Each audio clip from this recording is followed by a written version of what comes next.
تەمەنی کەمترە لە 10 ساڵ بە مەبەستی بەشداریکردن لە تاقیکردنەوەی ژیاننامەی پێغەمبەر درودی خوای لەسەر بێ زیاتر لە هەفتەیەکە بە هاوکاری دایکی سەرقاڵی خۆ ئامادەکردنە تا بە سەرکەوتنی لەم تاقیکردنەوە گەشتێکی عومرە بەدەست بێنێت.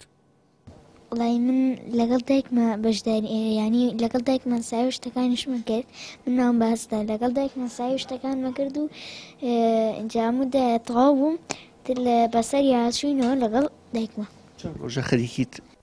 وەڵا بڵێم 5-6 ڕۆژێکە خەریکم. تاقیکردنەوەکە لەلایەن سنتەری ژیار بۆ پەروەردە و گەشەپێدانی مرۆیی ڕێکخرا بوو. تەواوی بەشداربووان هەنگاوەکەیان بەرز نرخاند و هیوادارن کاری هاوشێوە بەردەوام بێت.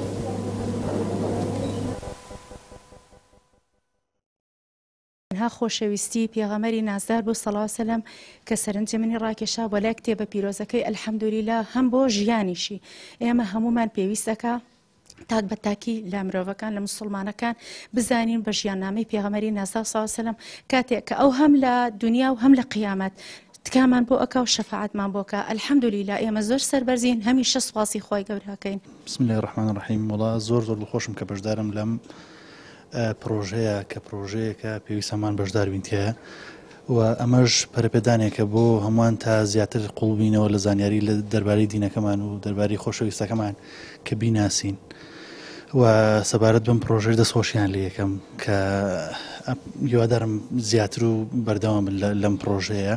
هاوشێوەی سلێمانی ژمارەیەکی بەرچاوی هاوڵاتیانی شاری هەڵەبجەش لە تاقیکردنەوەکەدا بەشداریان کردو لەو پارێزگایش بنکەیەک بۆ شەیدایانی ڕێبازی محەممەد الموستەفا درودی خوای لەسەر بێت کرایەوە.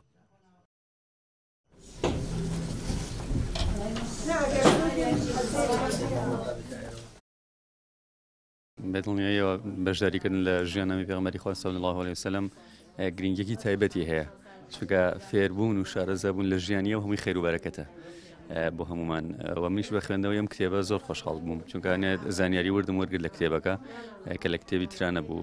سپاس و دەستخۆشیمەیە بە ڕێخەرانی سپاس بەخوا کە توانیمان بیخوێنینەوە و بەشداری بکەین هەرچەند بە هیوای خەڵات و شت نین خەڵاتەکەمان ئێمە هەمووی معنەویەکەیە.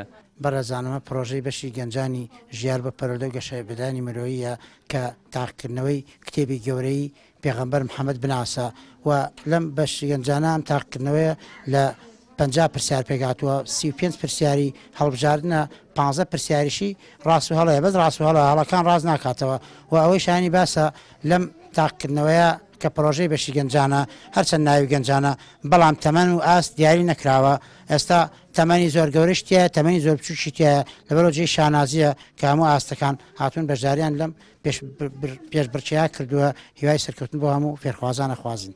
تاقیکردنەوەکە لە تەواوی هەرێمی کوردستان بەڕێوە چوو تیایدا سەدان هاوڵاتی بەشداریان کرد و سوودمەند بوون. وشیار محەممەد کەناڵی ئاسمانی پایە سلێمانی.